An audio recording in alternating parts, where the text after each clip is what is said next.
Welcome back, Chiefs fans, to Over 50. If you're new here, please hit that subscribe button, like the video, share the video, comment down below. And I'm coming out with this kind of late, but this is not my primary job. But I'm sure you've probably already heard that the Kansas City Chiefs have traded. Yes, that's right. I said traded Tyreek Hill to the Miami Dolphins. And this article says, the title says, Dolphins give up a king's ransom to acquire explosive receiver from the Chiefs. And we dive into this. Basically, Tyreek Hill was given a 4-year, $120 million contract, includes $72.2 million guaranteed. So he is the highest paid receiver in the NFL. And that's something I just don't think Kansas City could do. Some people are, I hear people talking about, well, why didn't Kansas City just make it? Why didn't they just go ahead and pay him? Well, Mahomes is counting $35 million against the cap this year. Chris Jones, about $29+ million. You can't pay everybody. And, maybe they were looking at the fact that, sometimes Tyreek disappears from games, or sometimes he's not, as involved as you'd like him to be, or sometimes he's not making the big plays.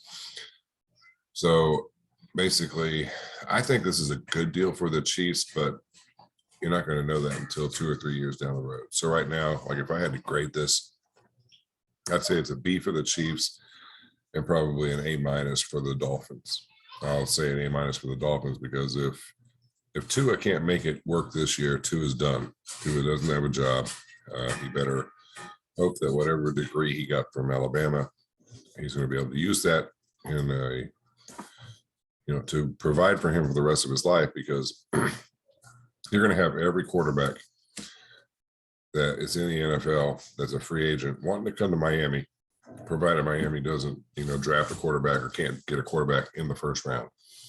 So if we look at this deal, you probably already see Miami gets Tyreek Hill. Big surprise there. Kansas City receives a first round this year. It's the Dolphins number 29th, or the 29th pick overall. So basically Kansas City has picks 29 and 30, but I'll get to that in a second. They get a 2022 second round pick. So they get the 50th pick overall in this year's draft. They get the Dolphins' 4th round pick in this draft, or a 4th round pick. And then they get 4th and 6th round picks in 2023. So that's the deal. Tyreek Hill is no longer a Kansas City Chief. Now, my big question is, I'm wondering if Mahomes was involved in any way, shape, or form in this deal. Because if so, why didn't they restructure Mahomes' contract? I mean, you see Joe Tooney restructure his contract. You're losing Tyrann Mathieu, you're losing Tyreek Hill. You've got a lot of holes on defense, and now you've got a big gaping hole in offense, in my opinion, because I think Tyreek Hill opened up a lot of Travis Kelce's opportunities. Because as the Tampa Bay Buccaneers found out, in a home game where Tyreek had like a 203 yards receiving in the first quarter, you can't just put one guy on him. That's not going to work. I mean, this guy could get a speeding ticket in the school zone running full speed. So, they don't just call him the cheetah for nothing. So that's why I think, this grade is dependent on what the Chiefs do with the draft picks. Maybe the Chiefs are, a lot of people are going all in right now.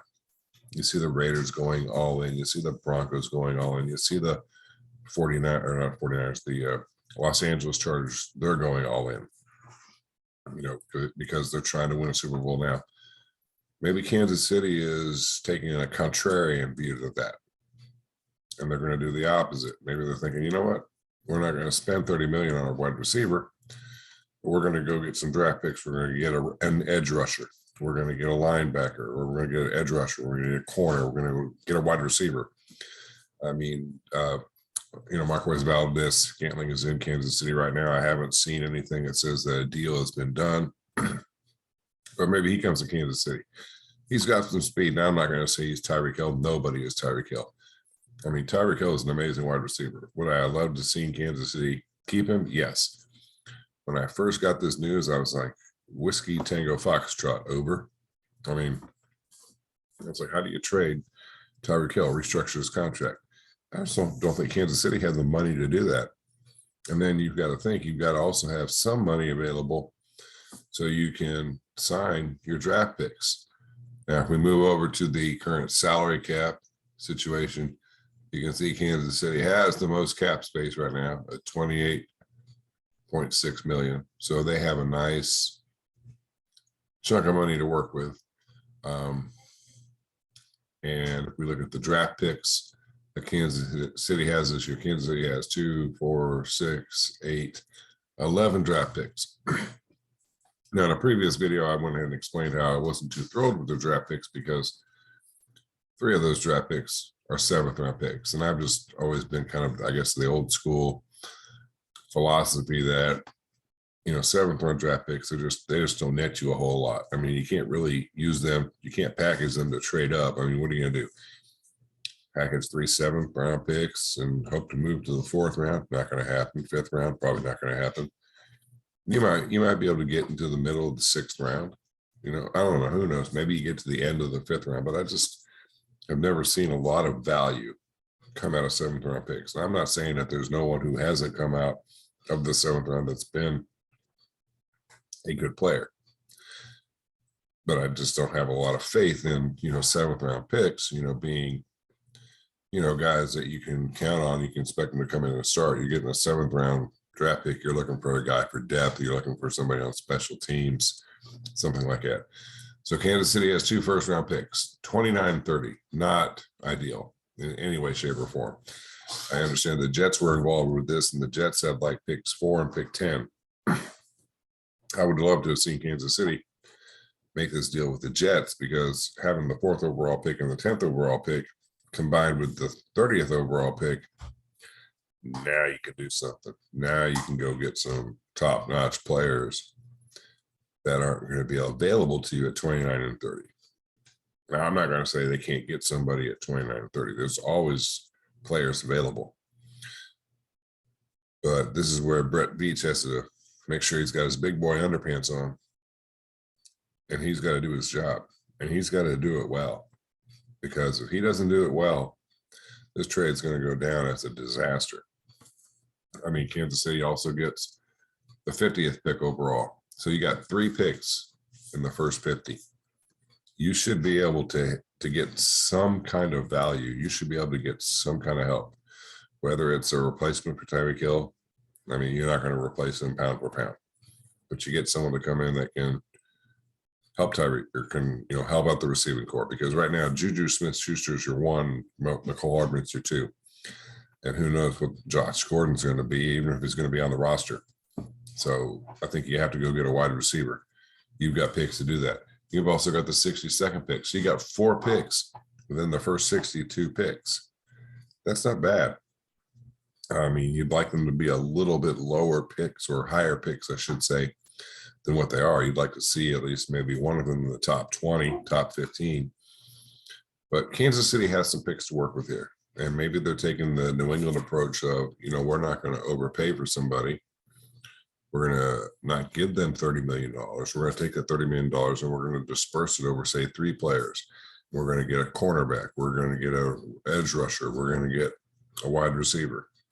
And, maybe you have Juju Smith-Schuster, Mecole Hardman, Chris Olave from Ohio State. And then you have Josh Gordon, or, whoever. So as a Chiefs fan, am I happy? No, I'm going to miss the Chiefs. I love Tyreek Hill. I feel bad for all those people that recently purchased Tyreek Hill jerseys, because those things are going to be discounted like probably $20 a pop right now on NFL.com. But the Chiefs have some draft picks to work with. They have some cap space to work with. And ultimately, I think this could turn out good for the Chiefs, but it's one of those things where only time will tell. So I would classify this as not a rebuild, but I would classify this as more of maybe a reload. You're going to go ahead and, maybe you're going you're going to go ahead and get rid of your very, very best player, but you're going to try to see if you can get maybe 3 or 4 solid players. Maybe you can get a couple on defense, a couple on offense, or maybe a solid one on offense and 2 or 3 solid players on defense. And then you can fill some of those holes in defense and get another wide receiver that can turn into and grow and prosper and be a decent wide receiver. So that's my play on this. That's my opinion on this. So if you like the idea, go ahead and hit that like button. Share this video with your friends out there. Until next time, Chiefs fans. It's not great news, but it's not also totally bad. There is a glass half full option looking at us. So we just gotta kind of hope and pray and put our faith in Brett Veach. So I'll catch y'all later. See ya.